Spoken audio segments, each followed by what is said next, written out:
I want their leader brought here. I want him brought to me. I want the revolution crushed.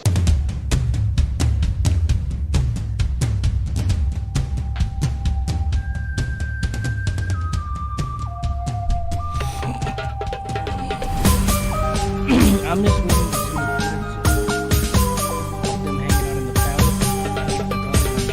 They want them to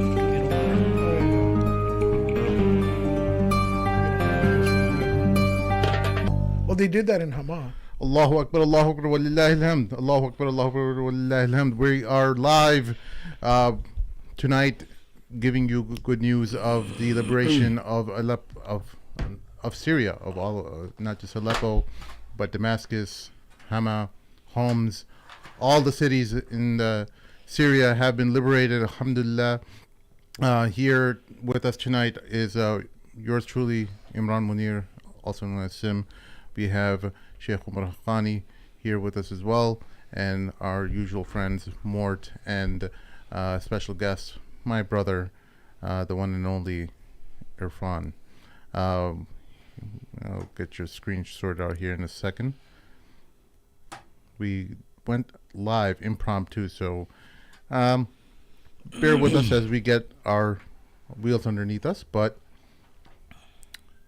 here he is. All right. Allahu Akbar, walillahi alhamd. This is honestly, I for people that have been following this from even before 2011, I have been people who have lived and studied there in Syria and had to endure and witness the brutality of the Assad family, or we should say the Kelb family, as their real name is Al-Kalbi, the Kilab, Banu Kilab. They had their control over Syria, and with the aid of thugs and other dictatorial regimes, and they worked to suppress many of Ahl Sunnah, and it was going on for decades. I mean, for people who are unfamiliar with why this is monumental, some people may think that this goes back to 2011, but this entire saga begins with the father of Bashar al-Assad, whose name is Hafid al-Assad,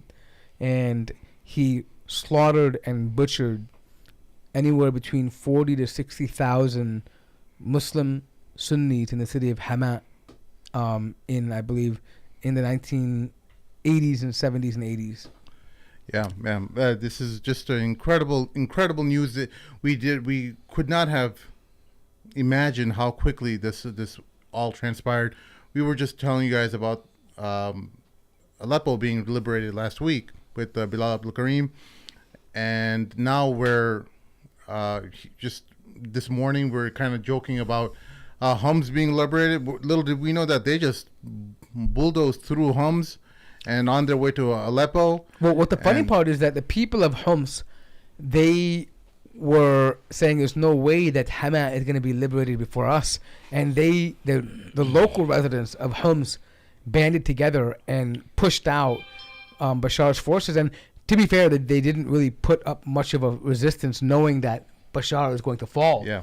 And it's monumental because Homs is an area where was severely hit and oppressed by Bashar's people. It was a stronghold for a lot of the resistance folks, and it was heavily attacked for decades.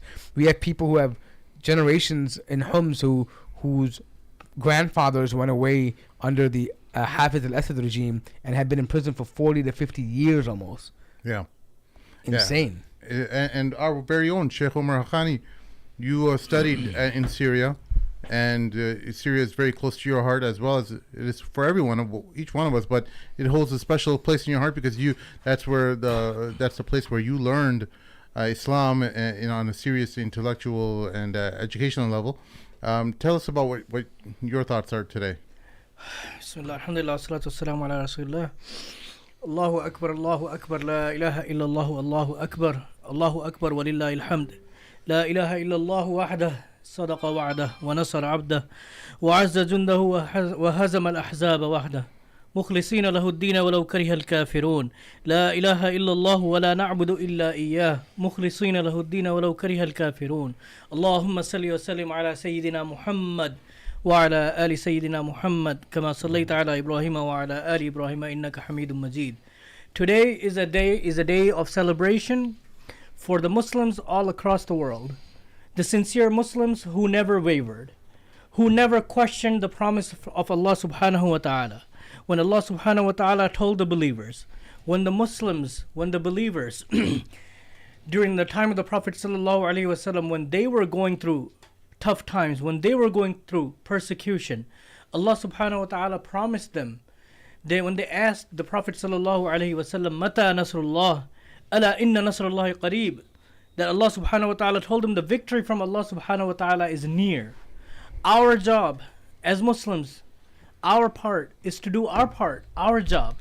And that is what the brothers have been doing for the past 13, 14 years. Under tremendous circumstances that even words cannot describe.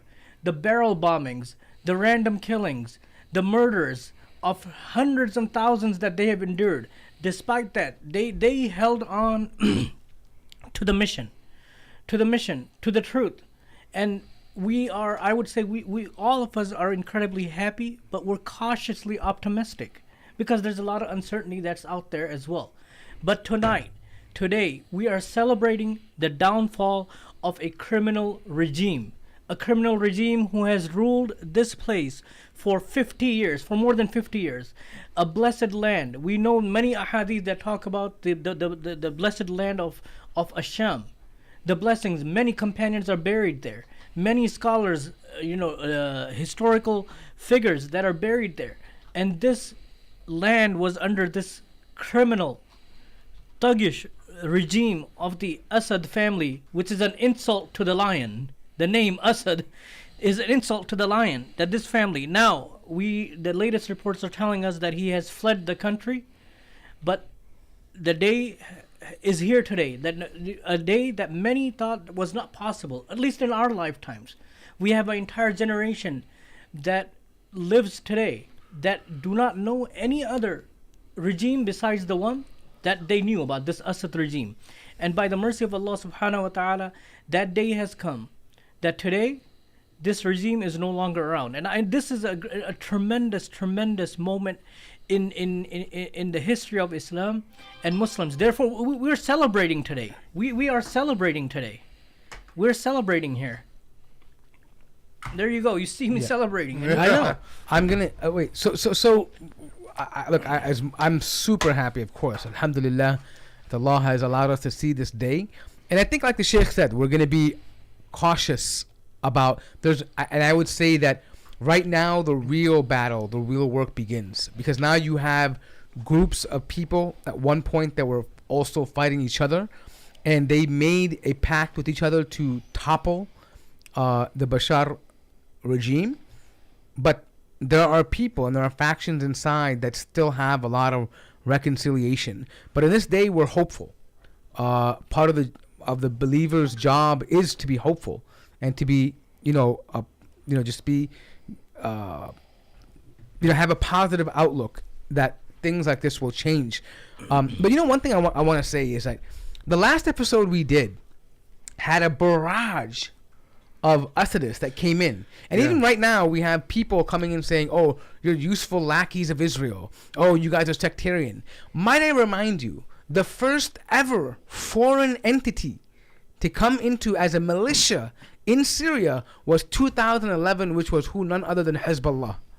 And this is the same Hezbollah which Bashar's father had beat the crap out of, by the way. Just a few decades earlier, had destroyed, they were vehement enemies of each other, right? And they came in for no other reason than because they were Shiite allies of each other. So if you want to talk about sectarian violence, why did Iran get involved there? Why did Iran have no problem aiding Bashar kill over 500,000 people and not send a single militia or army to Palestine? I don't understand this. So don't tell the Sunnis there that they're sectarian. This sectarianism was brought onto them. And might I remind you, when they were first protesting Bashar, they were not protesting Bashar because he was an Alawite.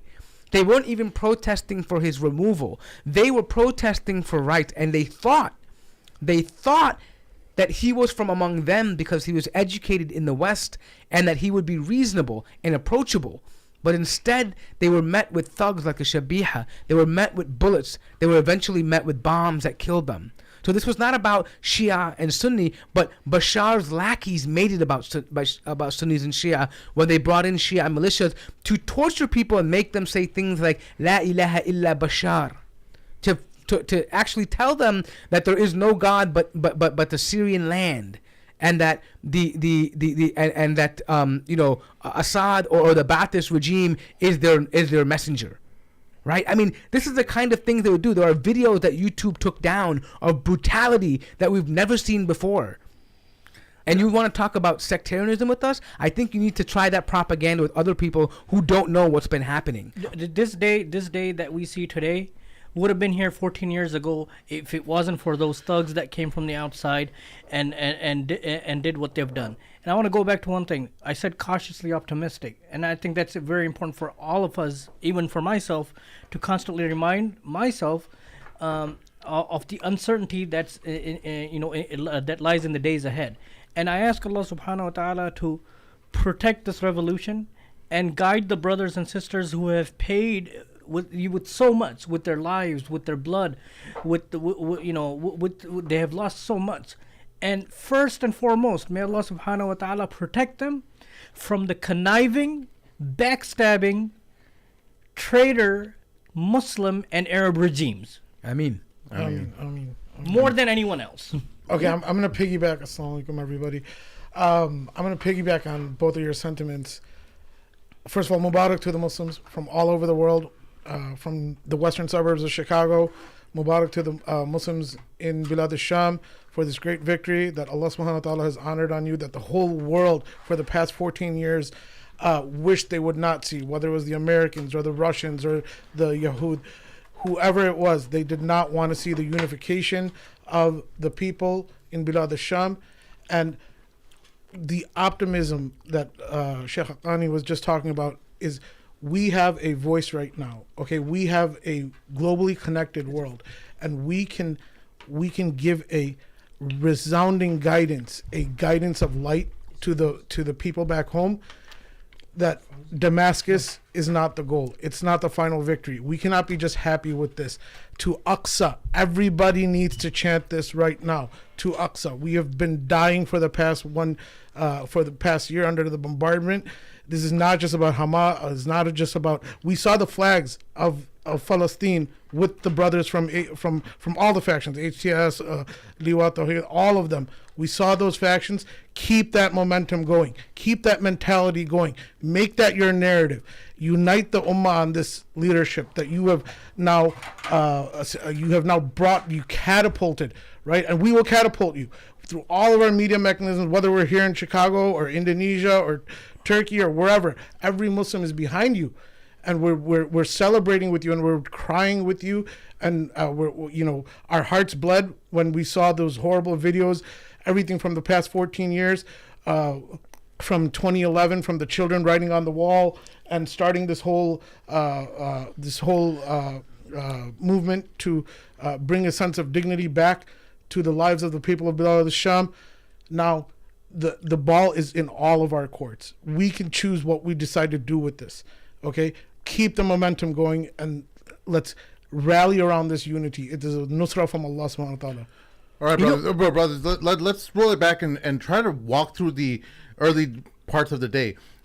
All of us were glued to our phones and TVs and everything, trying to figure out what's happening. I've been in contact with people on the ground in Syria over there. They're like, we're finding out as much information as you guys are, at the rate you guys are. And in many cases, they were finding out from the people outside of Syria than in Syria. Yeah, because the situation was changing so one thing quickly. that we can tell now for certain is that Twitter is like hours ahead of anything you're seeing on TV. Like the news is coming out on Twitter, and I know the difficulty is that it's hard to navigate and trust Twitter because you don't need to verify your sources when posting on Twitter. But if you follow the right people who are generally trustworthy. It seems to me that these reports have been spot on, and they've been so for the last couple of weeks about what's happening in Syria. And all we can say right now is that this is something unprecedented. Like we mentioned, just not even a week ago, we talked about Halab being taken, and we were thinking it's a matter of time, maybe a few weeks, maybe Bashar still has a lot of cards left on the table. He can negotiate. Russia may come back in. I thought Hezbollah might come in. I literally thought, I'm like, that's why I was bringing up with Bilal on our last week's episode. I thought Hezbollah might come in and rescue his regime, but it seems like Hezbollah is decimated. Well, the thing is that let's be fair here and honest, right? Hezbollah is going to worry about Hezbollah first. They're missing a leader right now. Right, and right now they're busy with their, with another opponent who they like a little more than the Sunnis, right? And they're busy with the Yahud on their front at that moment, right? They're busy making a ceasefire deal. They have to be prepared for anything to come their way because they're engaged in this barrage of rocket attacking back and forth, a ceasefire that's supposedly supposed to hold. They cannot risk removing forces away from the front line back to Bashar al-Assad, especially since the Israelis have been bombing them in Syria. Who's going to restock them? And then if the bombs are being made in Iran, right? Who's going to restock from where? Syria's cut off now. Well, another interesting thing though is that it's not only the Iranians who didn't back them. The Hezbollah that didn't back them. It's also a stress point for Russia. Russia has a major stakehold in Syria because they have a naval base, one of their only few naval bases outside of Russia, which is Tartus. And that was a main source of supplying weapons. And we see, as of a couple of days ago, on Twitter, I can't verify it 100%, but it seems to be pretty accurate that there were Russian warships that were leaving Tartus. It seems that the Russians are also boggled down in their war with the Ukrainians and fighting the American proxy in the Ukraine, and they having to bring North Korea and then even Houthis to the front line in Russia, right? And obviously Russia is going to take care of Mother Russia first. Yeah. They don't have time to worry about, Are there really Houthis in Ukraine? Yes, I saw videos of them. Yeah, there are Houthis in Russia. But a point being, my point is that leaves Bashar al-Assad extremely exposed. And so what better time would it have been to now go for the jugular, so to speak, right?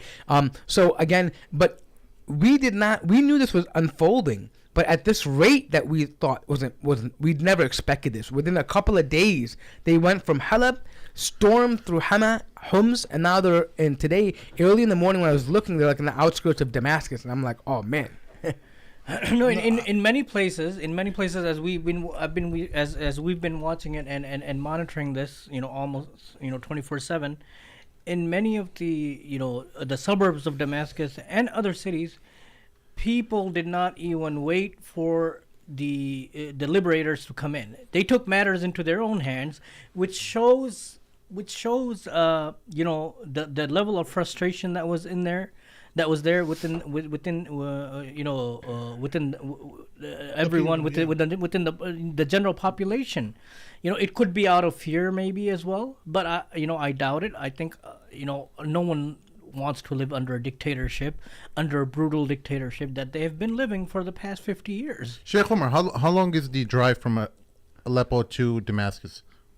It's a few hours. It takes a few hours. So they're all connected by one highway, as I understand it, right? One main highway, yes. One main highway, and so it seems like they're just driving through these cities, and they're not even protected, or the regime has people joined fallen. the caravan, and the caravan moved along. Well, not only that, a lot of Syrian Arab army of soldiers are just simply abandoning posts. They abandoned posts, or they changed into civilian clothing, and then they just blended in. And some of them have orders, by the way, from Bashar's higher up to move out of these positions, right? They can't provide cover. But one thing I want to speak about here is I've noticed, and as we had Bilal on the other day, not every single person is HTS, right? Not every single group is such. But, and that being said, there are videos I've been seeing on how they're treating soldiers of the Syrian Arab army, and it's promising to see that if it's true, that they're not abusing them. If you look at how Bashar's army treated Sunnis or just rebels, whether it be Sunni, Christian, because there were these different groups, even Shias who were against Bashar. But if you saw how they treated the civilians, it was horrible. I mean, people, it would make your gut wrench. But to see that, at least from what we're seeing right now, that they're treating them with dignity, giving them water, not slapping them, not abusing them, right? In most cases, this is a promising sign that they've learned from the past on what not to do, that they have to try to be an example for people if they want to sustain a functioning government, right? That's the thing, right? That's what I keep going back to, being cautiously optimistic, because we hope that they have learned from the past, not only from themselves, but from what happened in the other Muslim countries. What happened in Egypt after the revolution, what happened in Libya after the revolution. The old regime was gone, but what really changed now? There were so many mistakes that were made from all sides, Hopefully they've learned this, and they're all united under the banner of Tawheed, under the banner of La ilaha illallah Muhammad Rasulullah, and hopefully, Allah subhanahu wa ta'ala, will answer our prayers, inshallah. I mean, We have a live from Indonesia, our none other than Harry Elif. Assalamu alaikum, Harry. How are you? Assalamu alaikum, gangsters. How's it going? Munafik! This morning. What are your thoughts, Harry? Assad is no longer your president. Harry, no, I don't know if were you Muslim at that point when you during that revolution period when the Arab Spring initially started? No, I was not Muslim. Yeah, because at that point, I don't know what your attention was at the pinnacle of the revolution, but it felt like the hell was being dropped onto the Syrians, and Muslims all over the world were incredibly concerned about Syria and the utter devastation. The pictures of Aleppo being utterly demolished by barrel bombs that were completely decimating all the people over there. And then Hezbollah comes in and pushes all the rebels out. ISIS comes in and pushes the rebels out. And everyone, within a couple of years, were really brokenhearted and saw that, the rebels had to retreat towards the Turkish border. And so this moment now comes at a point where Muslims all over the world who have been cheering these rebels on feel a sense of relief, a sense of vindication. It's not so much about the leader itself, but because some people are attributing it to Jolani and stuff, but it's more about the rebels for me, for Syria, for the people of Syria, moreover. And what are your thoughts on that? Like when you hear Muslims like us just celebrating and cheering the rebels on, how do you intake that? Well, first of all, I've always been deeply fascinated and interested in the Middle Eastern region for a very long time. So I have been reading, paying attention, following along as best I can. Some things are complicated, or some things, the information I get is not that great. But at one point, I was studying to get a degree in international relations, political science. That was something that's always interested me and fascinated me. And at one point, I could tell you all the capitals and all the leaders of all the people in that region. Unfortunately, my memory is not what it used to be. But my thoughts have largely remained the same throughout this whole kerfuffle in Syria, which is I don't like Assad. I've never been a fanboy of Assad, but I've always been leery of us getting involved in that, speaking as the United States, not necessarily Muslim, because I wasn't Muslim when this thing kicked off. And I've always been leery about what comes next. At one point in the Syrian civil war, we had Pentagon militias fighting CIA-backed militias. So you guys will forgive me if it's not that I'm pro-Assad. I'm just more nervous about what happens in his absence. This week on X, Twitter, people still call it Twitter. I'll just call it Twitter X. Twitter X, whatever the hell you want to call it. We'll call it Twitter X. It's not Twitter X. How we call it Twix? Fight me, Elon. That's right. It's Twix. Fight me, Elon. It's Twix now. Yeah. So I've been called an Assadist, a tanky, a traitor to the Ummah this last week. Not because I was pro-Assad, simply for saying I don't like Assad, but I don't know if we should be too quick to celebrate about what comes next. We don't know. Like, this could go sideways very quickly. One of our biggest fears, I think, is because, just to allude to people who are just joining this conversation, they don't know about the history of what happened with the rebels, is that the rebels have been notorious for infighting. And yeah, go ahead with your thoughts. Yeah, they've been notorious for infighting. My camera just died, so we're now in darkness. Oh, that's okay. So yeah, they're notorious for infighting. Not just that. With all due respect to some of the people in the group chats who keep saying, Giuliani is not Al Qaeda. Well, okay, yes, technically he's not Al Qaeda, and technically he's not ISIS, but he was affiliated with Al Qaeda, and I guarantee you, members in his group used to be in Al Qaeda, and they may be putting on a nice face. One of the things I've been told this last week is, Harry, look at how nice they're treating people. To which I respond, Bashar al-Assad also pretended to be nice to Christians as a way to have a PR victory. So did Saddam Hussein. So brutal tyrants who are effective in that region have a history of putting on a show for people. So I hope Giuliani and his people are good people, but maybe they're just putting on a show. Let's see. And I'm also gonna drop this one more warning because a lot of people. Brother, I have a question for you. What would you want to see from that leadership of the Rebel Council, whatever faction forms as a transitional government? What is it, the messaging that you would want to see to win over your support? Well, I'll answer that question, but I want to just make one more quick point here, and this is a deeper underlying point. Let's just assume for a second that this guy is good. Let's just assume for a second that the right people take over in Syria from here on out. And let's just assume that this goes in a good direction, which, inshallah, I hope it does. I hope I'm wrong about everything that I was afraid of this last couple of weeks. I do. But let's just say it does go well. Okay? Keep in mind who else has been backing this situation. Not just Turkey. It's also Israel. Israel's been trying to get rid of Assad for a while.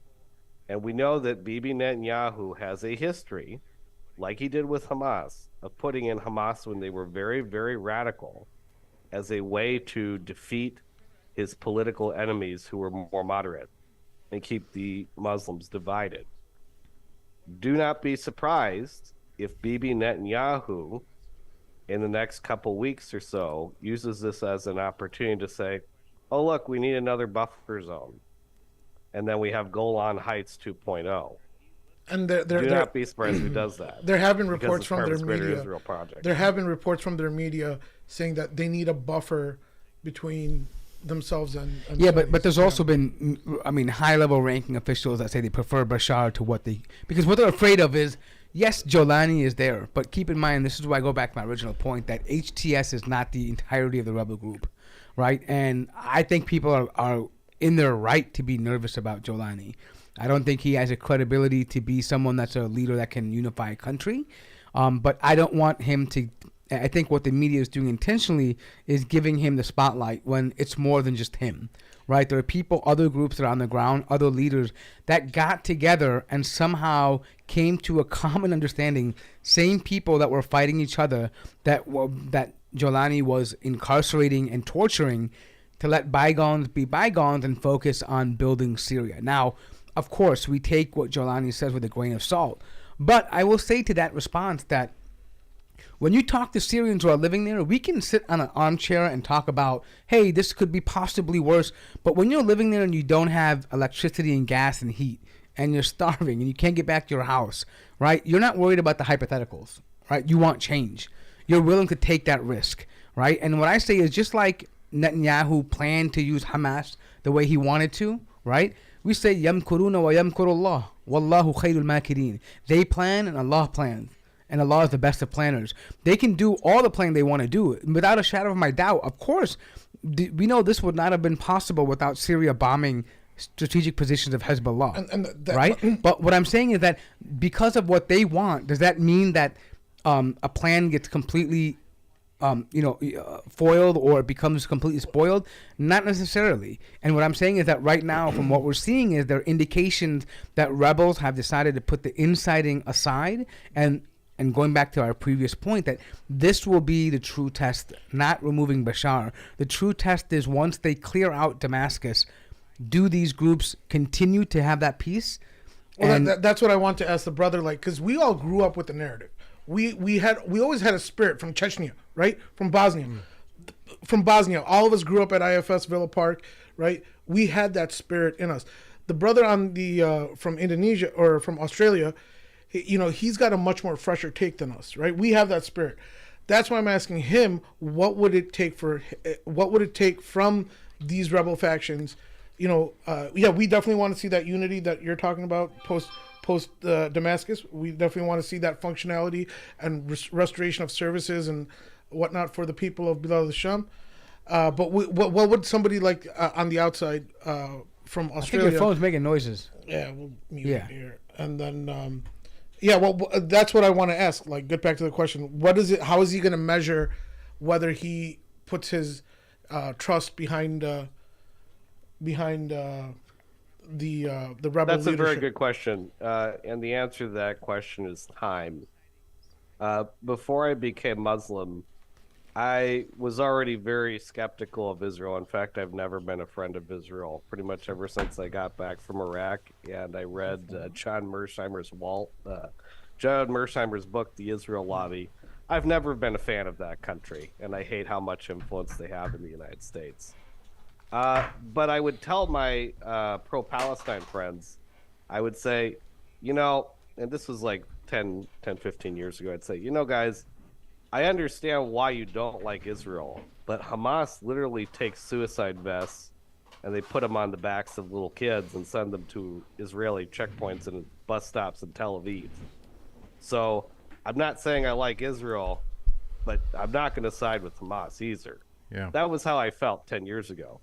And alhamdulillah, over the last decade or so, Hamas actually did moderate some of its positions. There were scholars and sheikhs who straight up said to Hamas, "Hey, like, what are you doing putting, suicide vests on 8-year-olds and sending them to a bus stop at Tel Aviv? That's not right. That's not right. That's not part of Quran and Sunnah. That's not halal." And if you look at the origins of that, there are many who would argue that the origins of that actually come from the Iran-Iraq war back in the 80s, where the Iranians would just send waves and waves of kids in the front line against the Iraqis. So the red bandanas. Yeah, right. Why the hell are we using something from Shia Islam? Yeah. So that was. But now this last year or so, I have, I've said many times at many places, and I actually probably got shadow banned for this comment because I made it over and over again. I said repeatedly, in regards to Gaza, that I don't regard Hamas as a terrorist jihadi organization anymore. I now see them as Islamic freedom fighters. So basically, if I understood you correctly, you're saying that you want to see a just way forward of how they conduct themselves fighting, how they conduct, how they're going to conduct prisoners, how they're going to conduct just military. You want to see it from the Sharia, from Look, I think simply put, there's two major measures and indicators of if this group is going to be successful or not. Number one is how they treat the minorities, and number two is how they treat the prisoners of war. Right? That will tell you a lot of if their mentality has changed and if they're willing to, like as they claim, to let bygones be bygones and focus on rebuilding Syria. And from what I've seen, I don't know about HTS, but there have been other groups where they have started bringing like full-time electricity and power. They've been bringing, like they relaunched these Syria phone, which is like the connectivity for cell phones. They were using bulldozers to clean up the roads and remove rubble and open up the checkpoints, right? Making trade more viable, right? Things like that. And those are the things that we want to see. We hope those things continue because it's indicative of a group of people that want to change the current situation and be done with war. If you find a people that want to go out and seek vengeance and revenge, then we may have another civil war in our hands. We have breaking news. The Syrian rebels have announced capture of the local TV stations and the media broadcasting. Here's live footage of that. Or not, I'm sorry, not live footage, but a recording of it. So as you can see over here, there's a rebel fighter who's entered the command and control area of the State-run media. State-run media. So all signs look like everything is coming to an end. A Syrian military source has told Reuters that the National Army Command informs officers of the fall of Bashar al-Assad's government. HTS military officially claimed Damascus seizure and taking over power in Syria via social media. So there you have it. I think this is also one of the positive things that could have came out of this, because if we know for the past 14 years, cities like Aleppo and Homs and Hama, they were pretty much destroyed to the ground. Alhamdulillah, I think Damascus was spared from that it was liberated without any bloodshed. It seems like without any bloodshed, because if there was going to be any struggle that was going to go on there, it wasn't going to be pretty. So alhamdulillah for that. I think we should be thankful for that as well. And I'm seeing on Twitter right now, there's jubilation all over the streets of Lebanon, Tripoli. Everyone, I think everyone, all the listeners here, including ourselves, we should do a sajda shukr. Yeah. I was outside with my family. Before I came here. I stopped by on the side of the road. Yeah. And I had to do that because it comes from your heart. It has to come from your heart. This is a moment in the history of Islam and Muslims that cannot be forgotten. Yeah, this is for those who don't know, Islam has been brutally repressed, not just by Bashar al-Assad repressing his opponents. Islam in itself, people who have beards would be arrested. If you grew a beard just too long, you would be under the government's eye. People were scared to go to the mosque and pray because they didn't want to seem too religious and be under the government's eye. This is the nightmare they've been living for the past 30, 40 years. Yeah, just to give a highlight, like when going through the government offices in Halab, they found logs and logs of people that attended the mosque for Fajr. Yeah. This is like how oppressive and how you think Harry Hoover was bad. Like you think Hoover was bad with the FBI monitoring. These guys are next level. They would make him look like a child. Like they would watch everything and anything. They right? had a specific register, like you said, for the people who attended the Fajr Salah. Means this person is quote unquote extremist now because he's praying Fajr in the masjid. Yeah, and so, but I think to really fully grasp why this is a moment of celebration for me personally is because keep in mind that yes, Hama happened, this whole thing that happened there, but what was the reason why that happened? Well, it was because when the Ottoman Empire collapsed, the Arab states were looking for the next thing to rally around. There was no more Islamic State, there was no caliphate, there was no Muslim power. So the Arab world, particularly in the Muslim world in general, had turned to many different ideas like communism, socialism, nationalism, whatever it may be. And these were the flagship states, right? You had Syria, Iraq, Egypt, right? And all of these states have, one after the other have failed. And the only reason why they survived was by brutal dictatorial rule. And they survived to protect us, the Israel. Right, and here's the other thing too, is that, but in order to survive, they had to take Islam away from the people. They had to say, don't rally behind the fact that you say La ilaha illallah. Rally behind the fact that you have either a 1 star or 2 stars or 3 stars on your flag. That's what you rally behind, right? And in reality, the people that rallied around that lost everything. Meaning that they lost their ability for any agency, any freedom. Yeah, sure, the economy might have been good, maybe in some points. Maybe you had some free education for a little while. Maybe you had this. I mean, think about it. Saddam gave people free education. Saddam sent people to America to study. But at what cost does that come? You know what's funny to me is that a lot of people in America will say, oh, yeah, man, the revolutionaries are so great. Patrick Henry, right? Let me live on my, let me live on, die on my feet than live on my knees, right? All these great things. Give me liberty or give me death, right? And they glorify them, right? But when it comes to them, be cautious because you don't know what's coming, right? You don't know what's going to happen, right? But in reality, what I'm saying is that it's very easy for us to exercise caution because we don't live in an environment where we have to worry about these things. Yeah, well, I think the Sheikh's words were very appropriate. We're cautiously optimistic. Yeah. Right? We're cautiously optimistic. The other thing, I think one of the things that we maybe forget, or we've never forgotten, we cannot forget, I think we just haven't mentioned it yet, is because the past, 13, 14 months have been incredibly difficult for the Muslims in regards to what is happening with Palestine, with Gaza. And finally, a ray of hope that victory will come from Allah subhanahu wa ta'ala at a time that He chooses, at a place, at a time that He chooses, not when we want. The situation in Gaza has been going on for 75, 76 years now, and it just increased in the past year. But victory will come from Allah subhanahu wa ta'ala at a time of His choosing, not our choosing, not when we want. So, in the midst of all of this, we finally get this one news, that has given us hope, that has renewed our, I don't want to say our hopefulness, Yeah. not faith, but we always have faith in Allah subhanahu wa ta'ala, but this gave us the extra boost that we need, that Allah subhanahu wa ta'ala is there. Allah subhanahu wa ta'ala knows, He's in full control of what is happening, and He knows what we don't know. Yeah, no, subhanAllah, 2 weeks ago, what were we looking at on the news? Who was Trump's appointee? You had Huckabee, you had Pete Hegseth, you had,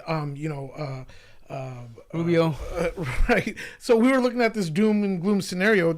We're like, oh, this is only going to get worse. This is only going to get worse. And now, subhanAllah, in 2 weeks, 2 days ago, I'm looking at, Hamas taking over. Oh, wow, Aleppo, Hamas. I didn't think Hamas would happen until next week. I was shocked. We're eating biryani and discussing Hamas. And I'm like, Hamas will be next week. And me and my brother, we just finished dinner, and we come down, we put on the news, like, okay, no, it looks like Damascus is already taken over. Yeah. And everything you're seeing on Twitter seems to be like 90 minutes late, and everything you're seeing on Al Jazeera Live is almost 2.5 hours late. Here's Jolani talking about. So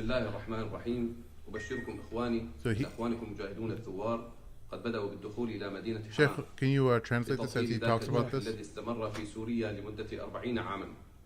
أسأل الله عز وجل أن يكون فتحا لا ثأر فيه بل فتحا كله رحمة ومودة والحمد لله رب العالمين. So he's saying that we're putting the city of Hama over here, and he's saying that we've been doing this. The revolution started for 14 years. We've been in this conflict, and we are hoping that there'll be mawadda, and basically that they want to have reconciliation and togetherness going forward. They don't want to have any war. That's what he's trying to say. He said that that he confirmed that the rebels have taken Hama in this message, but he's also goes on to another message from here and informs the HTS and the rebel factions to respect everyone's religions and the different all the different minorities that are across Syria, that they must be respected.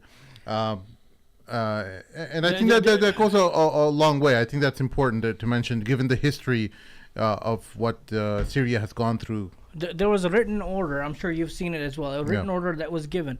Anyone from the regime who's willing to put their arms down, is to be granted safety. Anyone who and water and provision and food. Yeah, anyone who stays in their home is to be granted safety and protection. Reminds you of what? Fath al-Makkah. Reminds you of Fath Makkah. Yeah. We cannot compare the two by any means, but this is the spirit of Islam. This is what Islam teaches us, and I hope and you know, as I've been saying from the beginning, that you know, we hope and pray that Allah Subhanahu wa Taala protects this and brings something positive out. This is just the beginning. This is not the end. Yeah, we hope there's ikhlas in their statement. Like they actually really mean sincere in their statement. Because if they are sincere in their statement, this is extremely like good news for the ummah. If they are sincere in these words, because for someone to come in and say we don't want to take revenge, we don't want to put a bounty on people's heads, we don't want to start killing, we want to make reconciliation, right? These kinds of words are what people need in leadership, right? Especially when a country has been torn for not just the last 13, 14 years, but for the last, since the 70s and 80s, right? A country that has seen turmoil politically inside and out for decades. This is what a country needs to have to happen. But again, we have to be, as the Sheikh mentioned earlier, cautiously optimistic. We have to hope that the words they're saying are true and sincere. And if they are, then ahlan wa sahlan, we welcome it. If they're not, then we should be the first to condemn it, right? If we see torture, if we see abuse, if we see unjust treatment, right, then we should denounce it. We should, and be against it. Right now, from what we can see, it's promising. And right now, it seems like a better alternative to Bashar. Right now, I don't think things could have gotten any worse for the people of Syria than living under Bashar. You invited two different nations to destroy you and to pillage you and to rape your people. I don't know what could be what worse for them. So. All right. There was a what did you send me that you wanted to share? Yeah, so apparently they're going to release a statement pretty soon. Jolani is supposed to address the radio and TV channels announcing the end of the Assad regime, and will, I guess, call for unity or call for the next steps forward. So we'll try to stay tuned to that. Yeah, this account on Twitter, it looks like it's run by one of the rebels over here. W.A. Mubariz reports, Alhamdulillah, Allahu Akbar, the Syrian opposition has declared the end of the Assad regime. The new Syrian government will soon broadcast a statement announcing the end of Assad's rule on all radio and TV channels. The leader of HTS, Abu Muhammad Jalani, is reportedly inbound to Damascus at it's a pretty high quality picture there. Shout out from Dilly, showing jubilation in Manchester tonight. Yeah, there's jubilation all across the world. We're going to see this, but we want to celebrate with everybody, right? Well, we are our celebrating. hearts are all united tonight. But hold on, I want to go back to one thing I said. I said, may Allah subhanahu wa ta'ala protect this revolution and guide them, and protect them especially from the conniving and the backstabbing Arab and Muslim regimes. Go back to just a few months ago. Remember what is happening, the massacre and the genocide that's happening in Gaza. And in the middle of that, we had the OIC summit. And guess who attended that OIC summit? Bashar attended that summit on the invitation by the Arab and the Muslim rulers to talk to us about how the Muslims were being oppressed in Gaza. But you know what's funny also, since you mentioned this, you know how it was funny since you mentioned this too, is that there were just talks about how, and remember all these ethicists were on TV saying, you see, all the Arabs are welcoming back Bashar. Yeah. Right? Saudi is opening to making deals with Bashar. Right? All this stuff happening. Right? And again, it's funny because there were some reports now that Bashar was willing to make a deal even with Israel. He's saying, listen, apparently there was a leak that Bashar had reached out to the Saudis as a middleman, a broker between him and Israel, to say that, hey, I will remove all of the IRCG from Syria in exchange for Israel removing and bombing the rebels, right? But is that true? I mean, again, it's on Twitter and there are different feeds. But point being is that Bashar right now has no, 6 months ago, it looked like he was winning back everything, right? Like he was getting back in the Arab League. He was cozy with Russia. Iran is, still pumping him up. He's getting more control over the area in Syria. People have forgotten about the revolution. And then all changes within a few few weeks. Which lead me to the question I had for you, for all of you guys here. I mean, you can help me probably understand this. Yeah. But I've been thinking about this since last night, and I'm sure all of you have been as well. Bashar won the election by 95% a couple of years ago. It's a free election. 95%. Free and fair election. He had a So what mandate. happened? It was the freest election in the world. Oh, here we have the Fajr Adhan has been announced.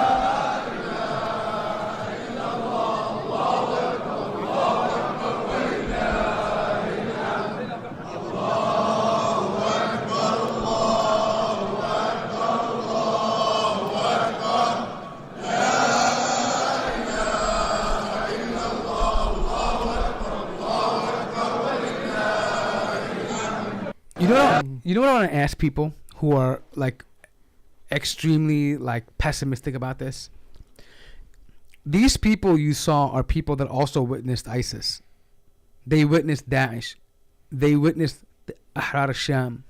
They witnessed whatever, all these different factions that you talk about that were killing people and torturing people. They witnessed that, right? If anyone knows the fear of living under them, it's them, right? And yet these are the same people that are cheering and happy that Bashar is gone. What does that tell you?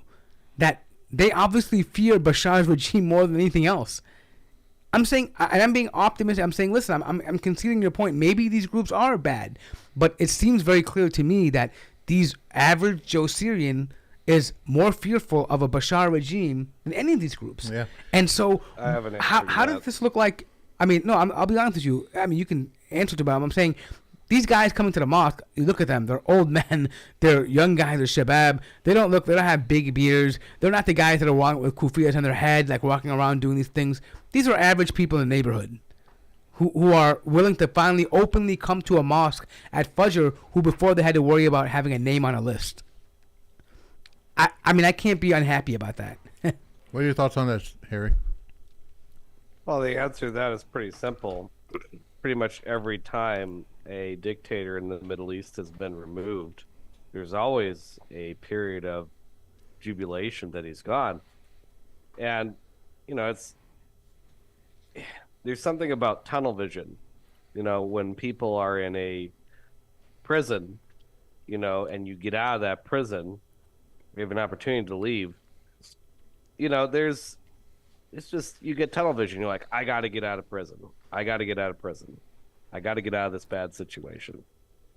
And people typically in those situations, especially when you haven't eaten, slept properly, all of the above, you may not be able to sit down and think, well, okay, well, what's next?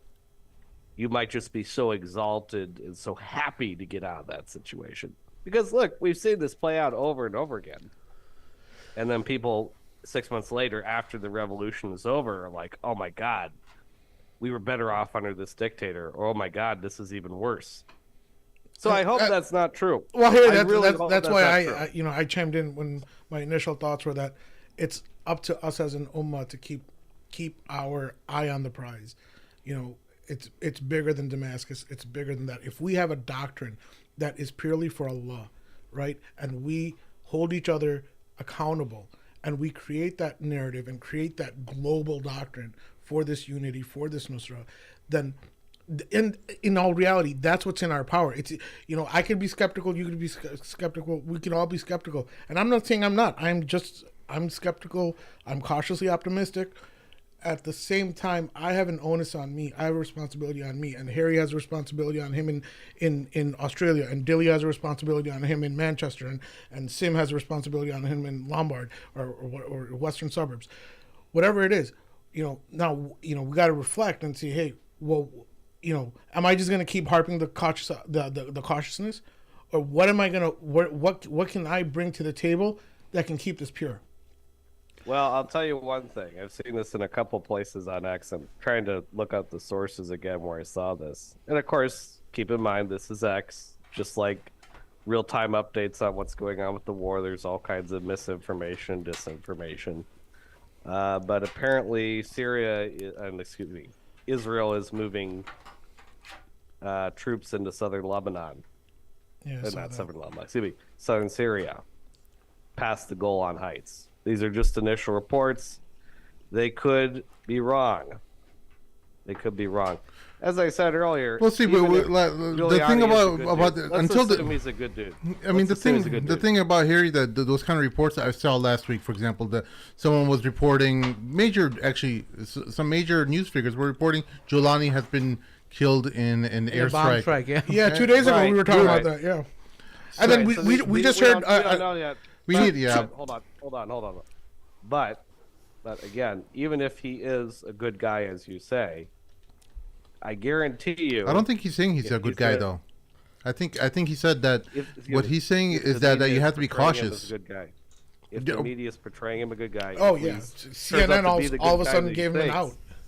If he is really the good guy that CNN made him out to be, if that's really true, okay, if that's really true, don't be surprised. Even if that's really true, and even if we're right to be optimistic that he's a good dude, don't be surprised if they then turn around and come up with some excuse about why to take him out. They got rid of Bashar al-Assad. They've been wanting to get rid of him for a while. The Pentagon has wanted to get rid of him for a while. The U.S. government has wanted to get rid of him for 2 decades now. Even before the war in Iraq happened, they wanted to get rid of him. Remember that famous memo that was released from the Pentagon of all the countries they wanted to go to in 5 years? Yeah. Syria was on that list. So now that they've gotten rid of Assad, if these guys don't toe the line, they're going to try and get rid of them too. Yeah. Which is why, even if they're good people, okay. That's why this we is can't not make it about him. No, but we one thing cannot make it about him. One thing I want to say is this, though. So each and every revolution is not the same. You can say, oh, what happened in Iraq, people regret it. What happened in Libya, people regret it.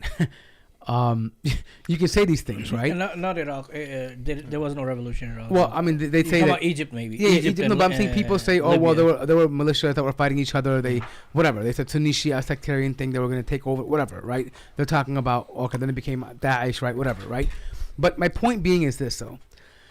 You can't generalize every single group. And I say, and one of the reasons why I think this is different is because, first of all, it didn't come by this massive foreign force that came in. The only way Jolani was able to get this far is because people, civilians, collectively decided to put around bygones be bygones and collectively work to free Halab.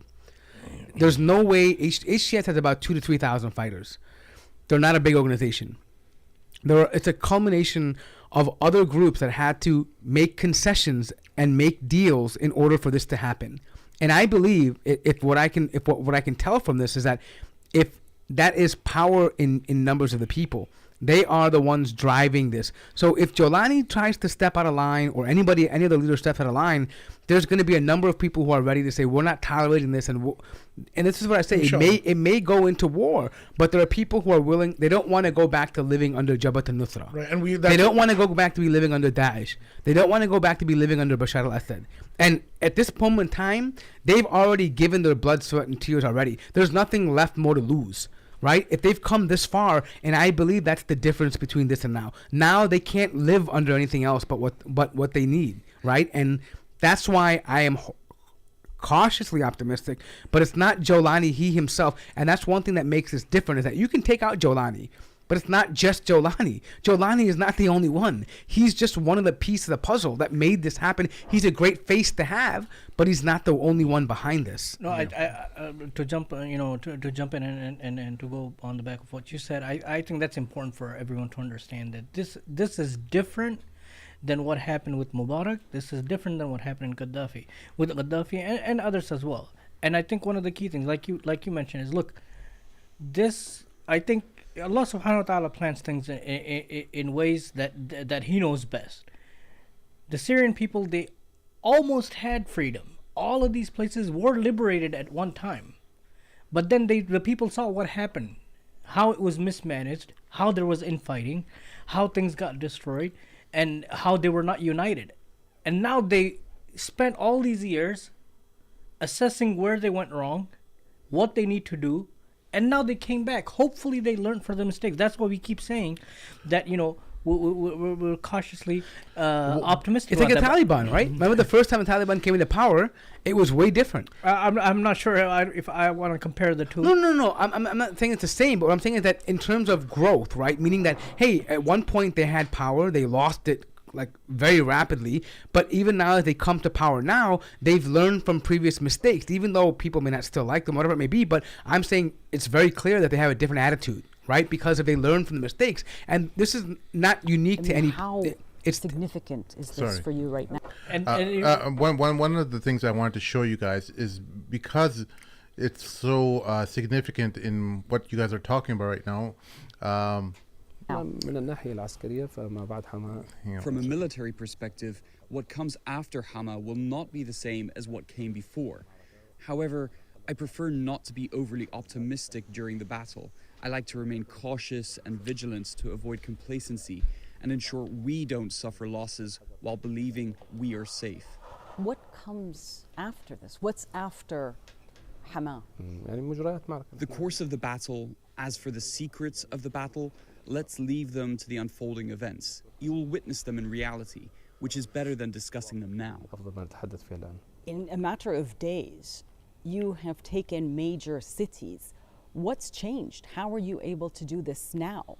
في السنوات In recent years, there has been a unification of internal opinions and the establishment of institutional structures within the liberated areas of Syria. This institutionalization included the restructuring within military factions. They entered unified training camps and developed a sense of discipline. This discipline allowed them, with God's guidance, to engage in a battle in an organized manner. The progress and execution of plans have been swift, with clear communication and adherence to commands. They stop where they should stop and withdraw where they should withdraw. The revolution has transitioned from chaos and randomness to a state of order, both in civil and institutional matters and in military operations alike. Some believe this is happening because the allies of the Assad regime, the Russians, Hezbollah, Iran, that they're weakened, they're preoccupied with other wars. And this is why we are seeing this happen right now. And the Syrian regime itself weakened. Is this what is happening right now? Is this why you chose to launch this offensive right now?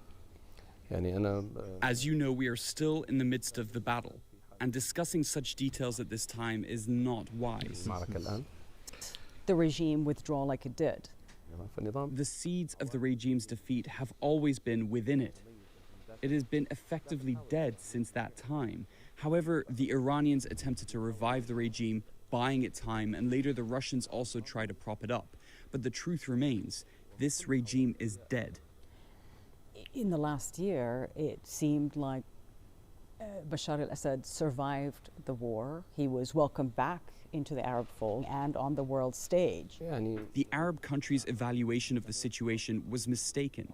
Some Arab countries try to separate the regime from Iran's project. This is impossible. Even if the regime wanted this, it can't implement it. It's a subservient relationship. Iran can disengage from the regime, but the regime can't.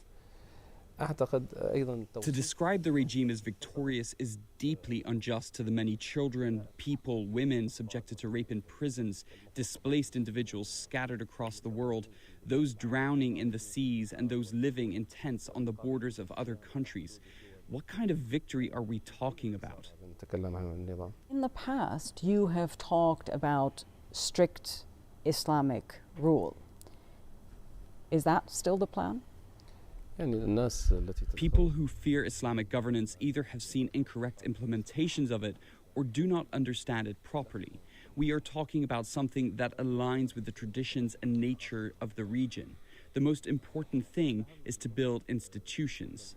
We are not talking about rule by individuals or personal whims. It's about institutional governance. Syria deserves a governing system that is institutional, not one where a single ruler makes arbitrary decisions. يقرر.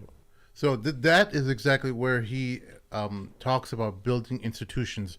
This is something that's been identified by many Islamists all across the world as the problems why these revolutions and collapsed, failed with Morsi, with any country, you name it.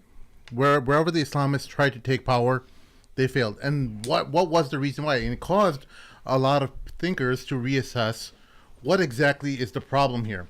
And one of the most important things that they've identified was that the Islamic resurgence does not have any institutions. Meaning, what are institutions?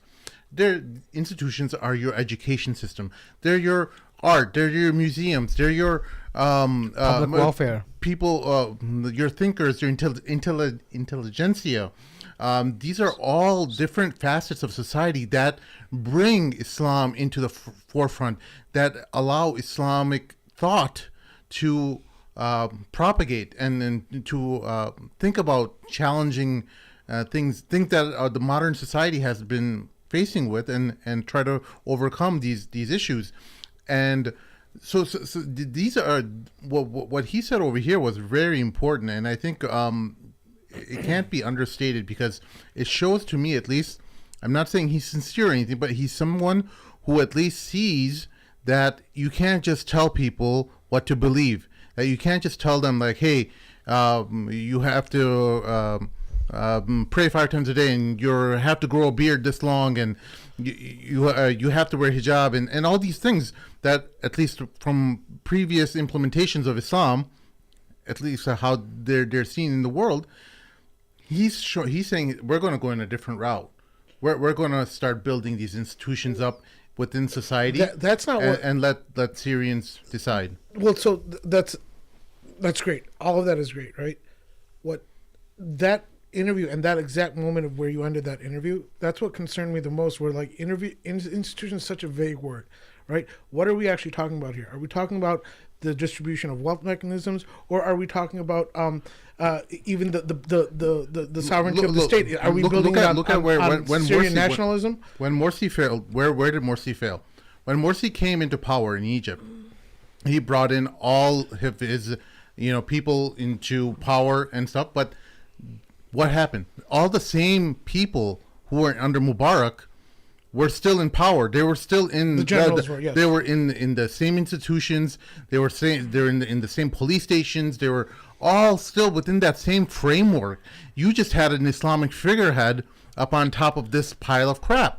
And this is why it ultimately collapsed, because those same people are the power brokers of society.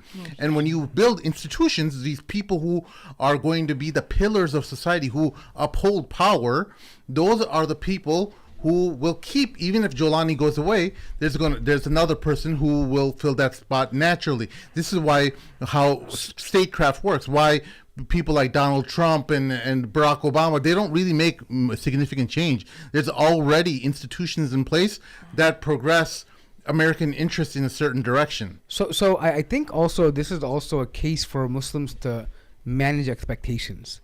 If you want this place, if Jolani or any other group to come in and say, all right, guys, everyone got to be the masjid for Fajr Salah, you have to do this, everyone's mandatory wearing hijab right away.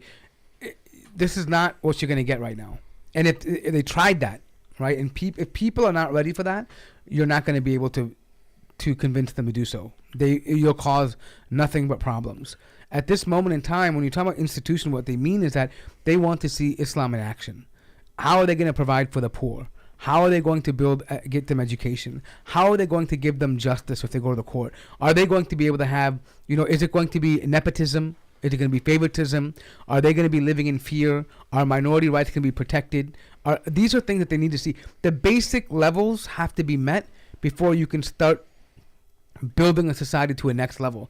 And that's why the Prophet ﷺ said he feared kufr. He said poverty, because poverty leads to kufr, right? Meaning that when people are in a dire state, that nothing else matters to them. The religion doesn't matter to them. If you're starving, if you don't have any rights, if you don't feel safe, you don't feel all these things, you can talk about how wonderful Islam is. You can talk about the golden era of Islam. You can talk about the benefits of going to the Fajr Salah in the morning. But if the guy can't eat, he can't bring clothes to his children. He doesn't have heat in his house. All of that is irrelevant to him. Shaz, Yes. welcome Yeah, to the that's show. Exactly.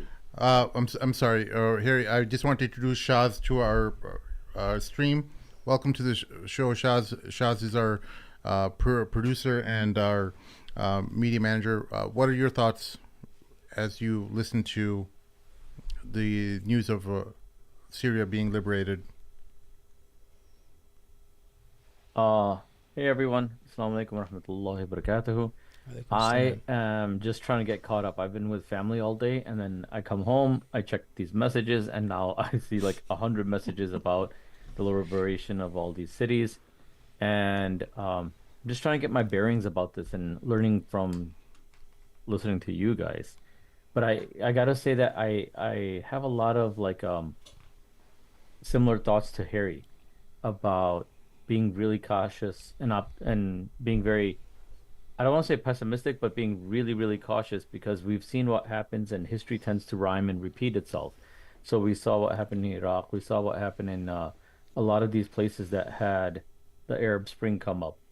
And when we got super excited and removed one dictator, we found that oftentimes there was a lot of civil war and chaos that followed. So I'm really, really apprehensive about that. And I wanted to ask one question to you guys is, what do you think the new government is going to do with their policy towards Palestine? Do you think that they're still going to allow a lot of the supplies and stuff to get through to Lebanon? Do you think that they're going to be helping in any way, shape, or form? Here's the thing. Whether it's Assad or Assad supporters or the liberation, Syrians are all unified in their support for Palestine. As bad as I think Assadists are and people who love him, I will concede to them that they want the freedom and they want the liberation for Palestine. That goes across the board. So I have this slightly different take on this. I say, listen, if you want to be realistic, Syrians will have to take care of Syria first, and that's just the nature of it. You can't.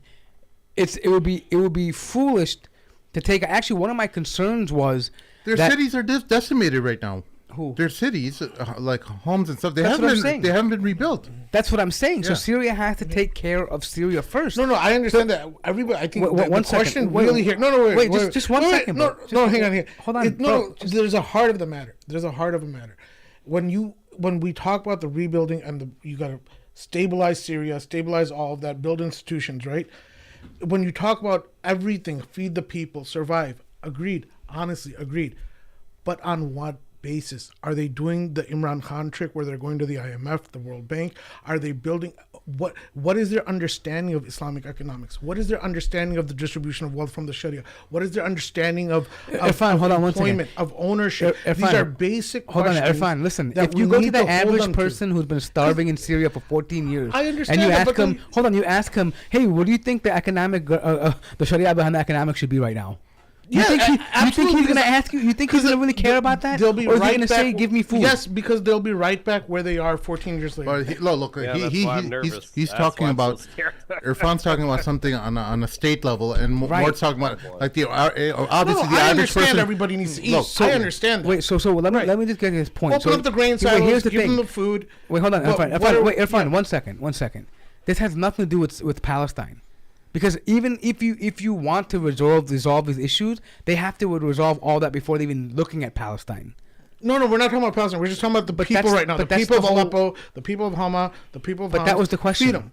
The question was. The question is about Palestine, bro. So what I'm saying is that if we look at the situation, right, whether it has to be this way or not, right, or whether they have to bring them a constitution from the Quran or educate people about what Islam says about it.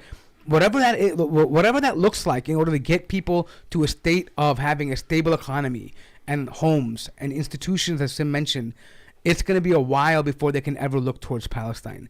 Now, does that mean they have abandoned Palestine or that they don't have an empathy for them? No, it doesn't mean that. But they're in a different position right now. I agree with what you're saying. Hold on, let me just finish. What I'm trying to say is the two are connected. Let him finish his thought. Yeah. So what I'm saying is that bottom line is that right now the Syrians are probably not going to be looking towards the Palestinians at all. And it would be foolish for them. And one of my concerns actually was this particular issue.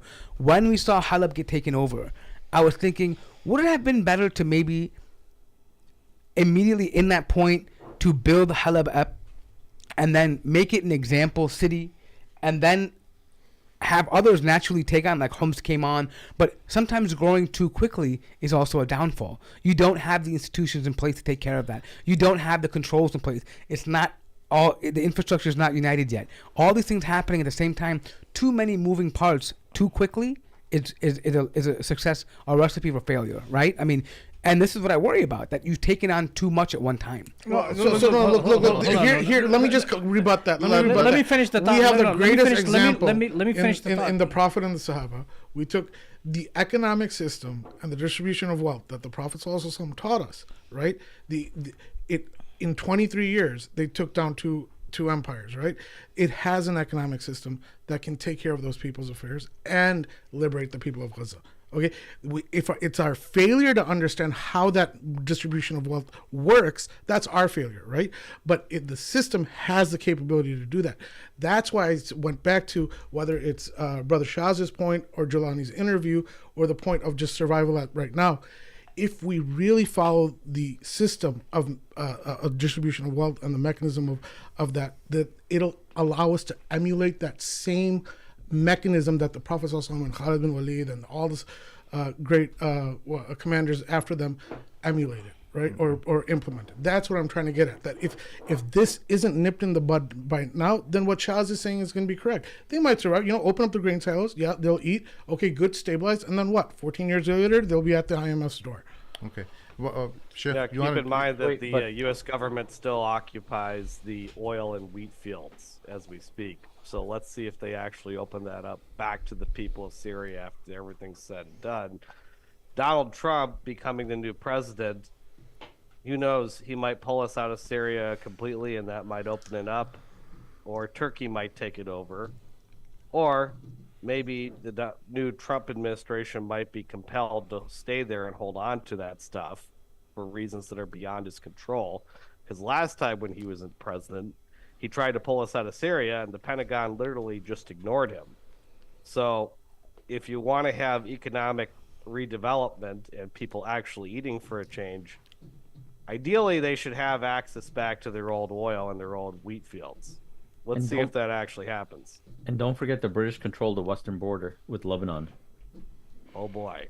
Yeah. And so could you repeat who you said controls the wheat field? The United States.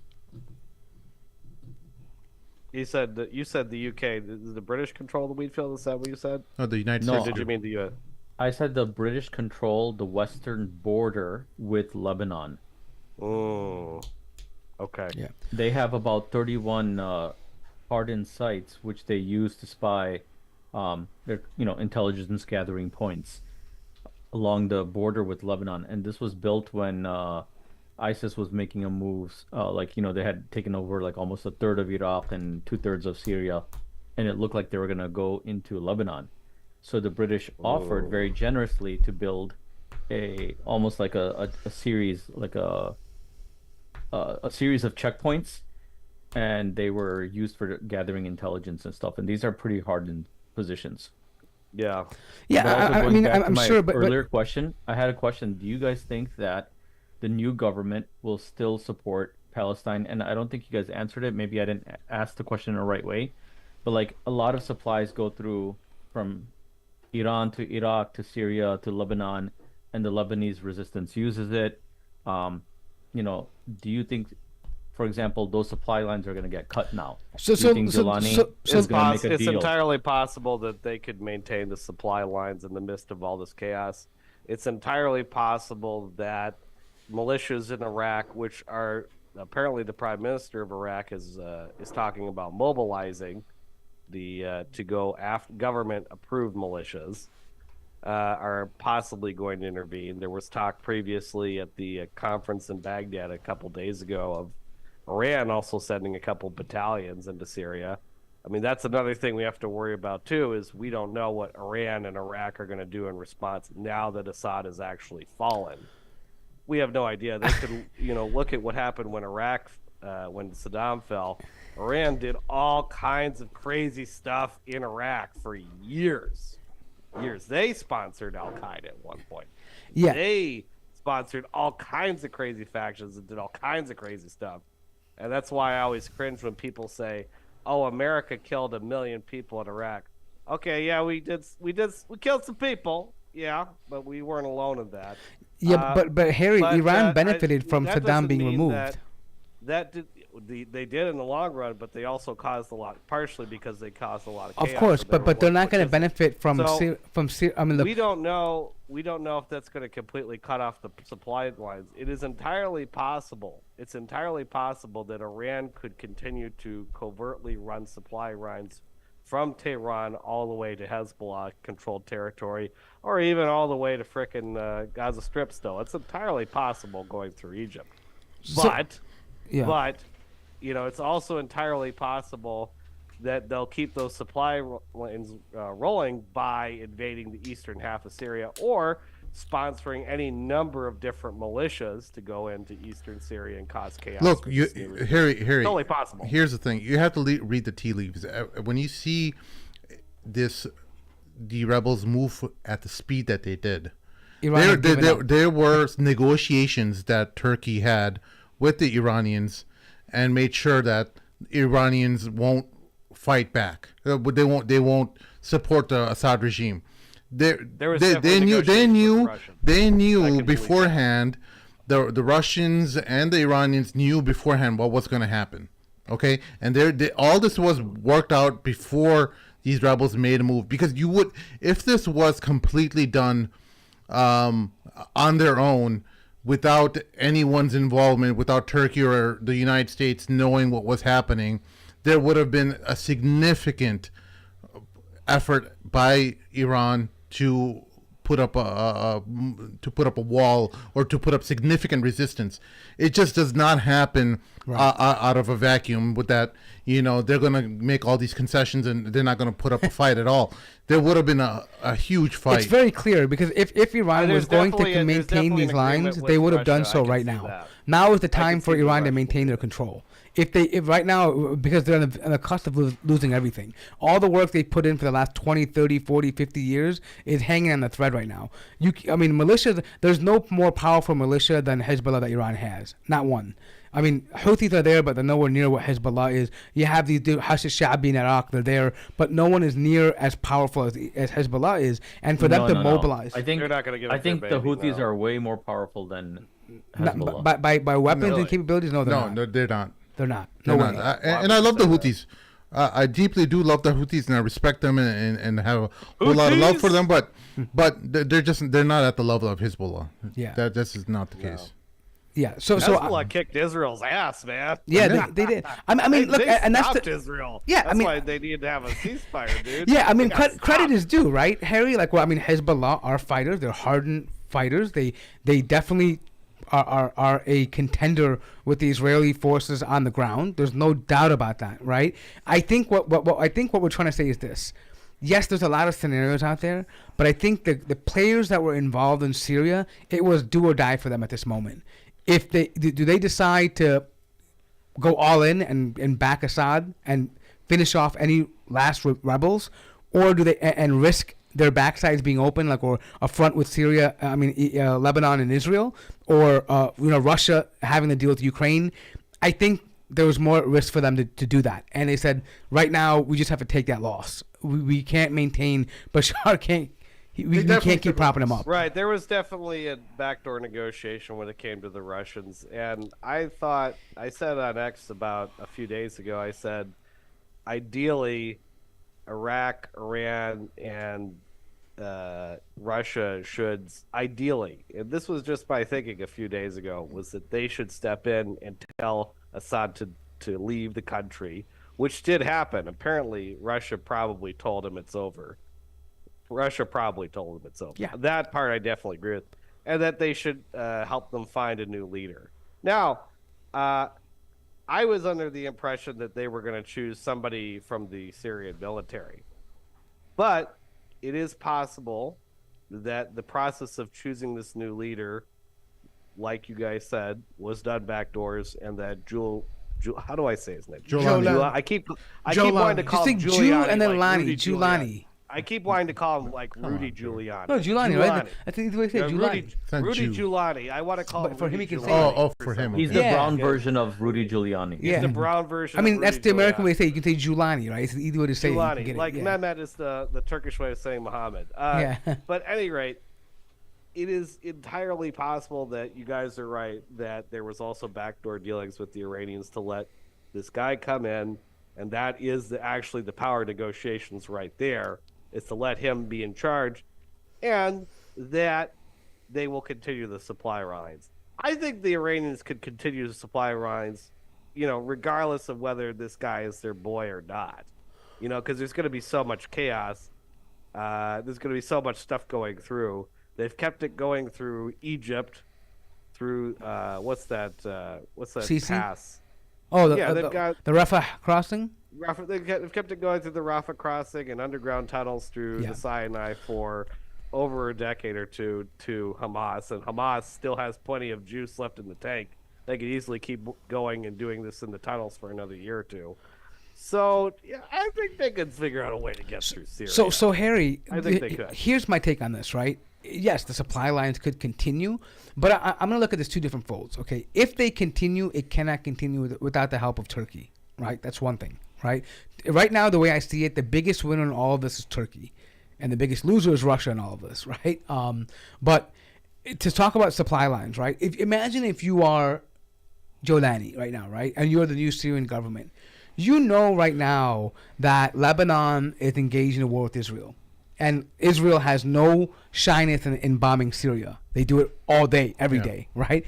You're a newly formed government who wants to rebuild Syria. The last thing you want to do is have go to war with Israel, right? It's the last thing responsibly that you'd want to do, right? You would say, listen, I'm out of this. I got to worry about my own people. We've been slaughtered by our own for the last 15 years.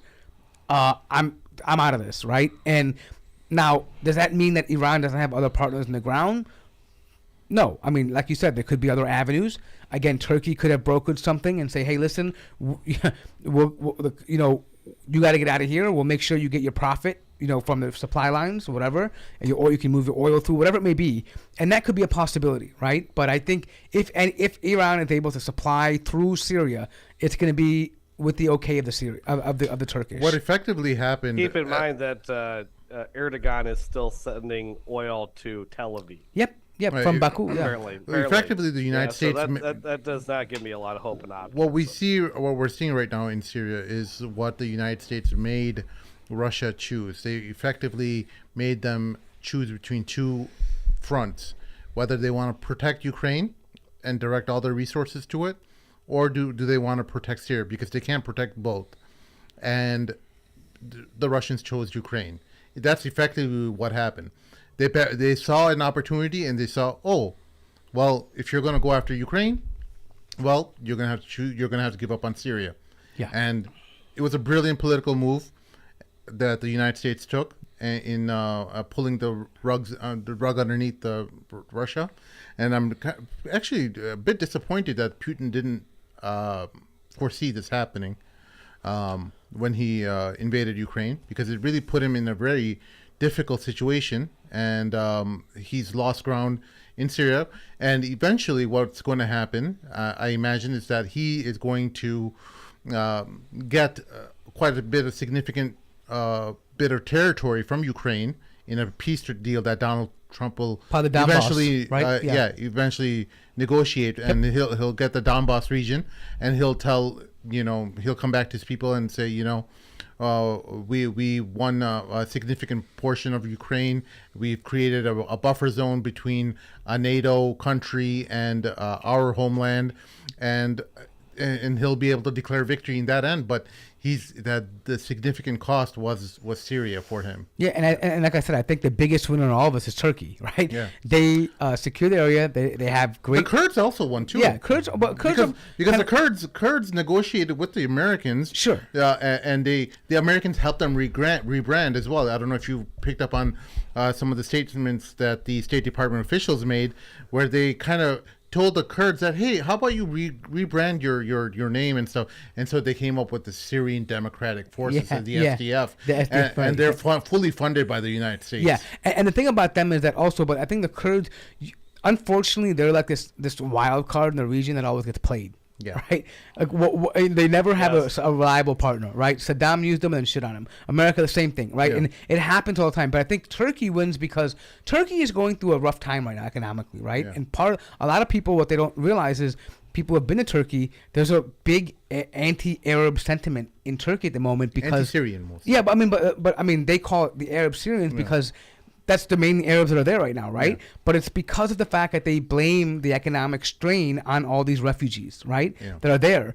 But now Erdogan effectively says, hey, the problem in Syria is over. The threat of the Kurds is now over. Syrians can leave Turkey and go back home now, so the country should be under less stress. So he ultimately looks at the kingpin in the region. People see him as a power broker.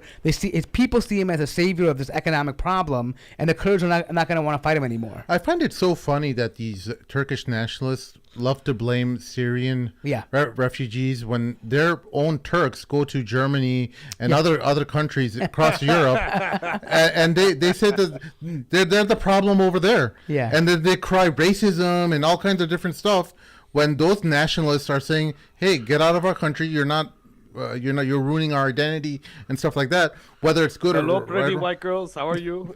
So it's so funny that these Turkish nationalists are right. No, it's 100% true. So I think, I mean, ultimately, there's a lot. I mean, I know this discussion, like, we can get taken in many different directions, and I think that we have to be.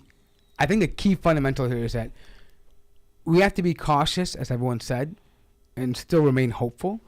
But I think to combine this entire discussion in my head is that you have caution, you have optimism.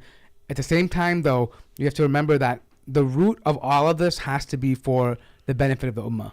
Otherwise, ultimately, this will be another regime that gets propped up, that is a pawn in the piece over there, right? Is a puzzle. So we hope that the people that come to power find a path that will lead towards bringing a more stable and exemplary kind of Muslim state that other regions nearby can look to and say, hey, it's possible to rectify both, right? To have a revolution that's not bloody, that also has Islamic values in it, that's not oppressive, that's not dictatorial, and is also welcomed by the world, right? So it's a huge opportunity for Muslims.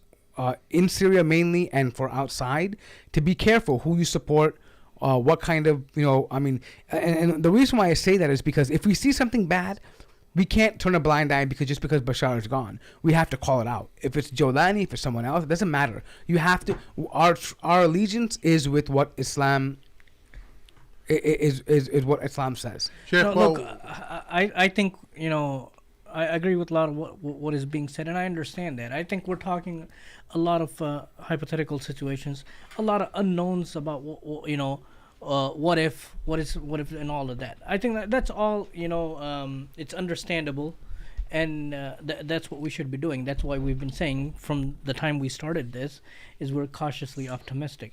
But I think we should live in the moment right now.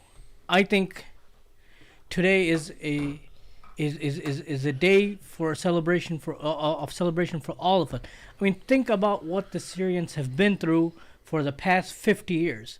For the past 50 years, they have known no other regime than what they have known now. And I've been saying this. This is not the same as what happened with Mubarak. This is not the same that happened with with Gaddafi. This is not the same that happened with the other what they call the Arab Spring, which I don't like that name at all. This is 14 years after what had happened, 13, 14 years after that happened. Hopefully, there's something that everyone has learned from this. And to Irfan's point as well, I think a lot of what you're saying, that remains to be seen. What path are they going to take? Are they going to go back to the same old ways that have been tried and failed, or are they going to go back, choose a different path this time? This time, I think that remains to be seen. But to Murtaza's point, I think that's important for everyone to understand too. Yes, Syria has been liberated, but in the same sentence, the entire country has been decimated. this country has been in a civil war for the past 14 years. Entire cities, entire towns are destroyed. Electricity is limited, water supply is not there. Food supply, everything is, there's a shortage of everything. This is an entire country that needs to be rebuilt in many places, in many towns from ground up. I think we have to look at this from, from a holistic perspective. But today, I think, those are all things that we can talk about maybe tomorrow. Have a different podcast tomorrow. We'll talk about all those things tomorrow. Yeah. But today, let's celebrate the liberation of this blessed land that we know that the Prophet ﷺ talked about in many hadith, the blessed land of Sham.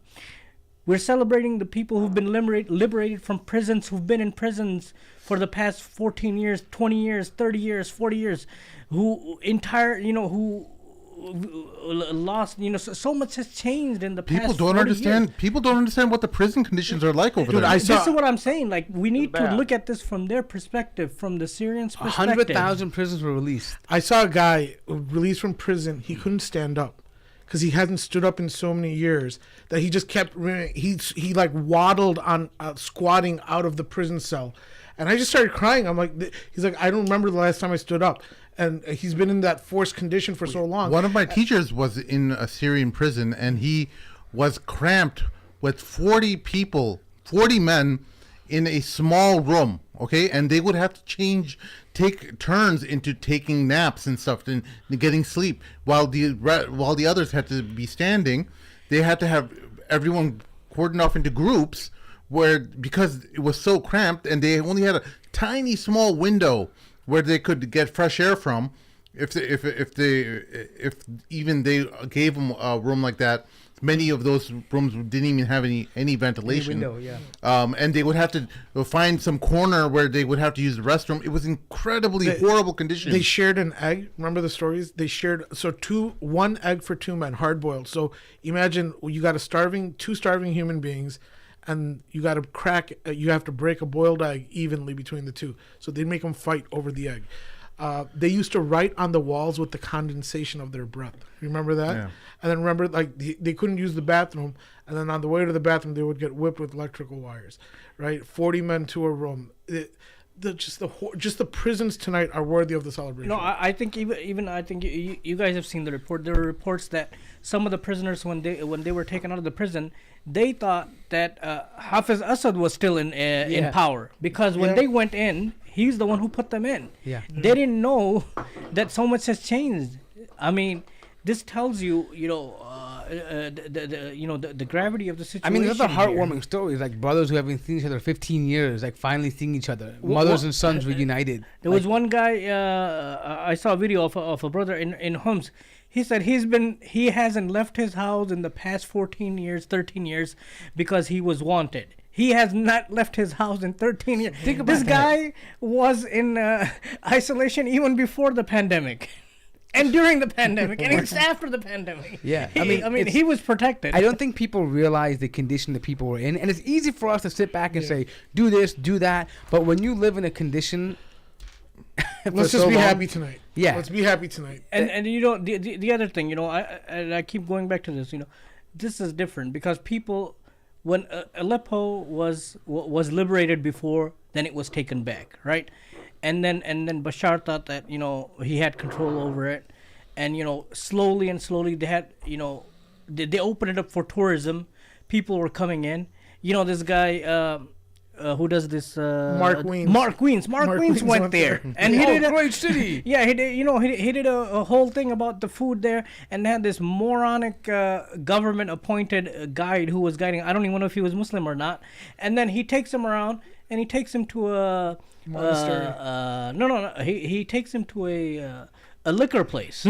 Okay, a distillery, or and this is the oldest in this region, and all those things. So this is not from the culture. This is not from the people. But the people saw that this is where this is heading now. Yeah, there's Christians We're drinking from wine. bad to worse now. Like Bashar 2.0 was worse than what he was before. Yeah. Guys, this is a great way to end this segment. We're going to be trying to go live tomorrow with Bilal Abdul Karim, who is on the ground in Syria. He is doing his best to be in a internet available area, so that because he just doesn't know what the situation is like. A lot of the places he's entering in is completely new to him, so he's going to make sure that he has a stable connection before recording with us. So yeah, just one comment. Some idiot in the chat saying that we pulled down the Bilal Kareem episode. We didn't. You're just looking in the wrong section. It's in the live area. We didn't pull down any videos. Yeah. Okay, stop lying, you idiot. Okay. Thank you, everyone. We will hopefully see you tomorrow, inshallah, with Bilal Abdul Kareem. Thank you, everyone, for joining us. To our guests in Indonesia, Harry, and our friend Shaz out in Chicago. Thank you very much. We'll all see you next time. Assalamu alaikum. Celebrate and make dua, everyone. Assalamu alaikum, gang. I want their leader brought here. Love you guys. I want him brought to me. I want the revolution crushed.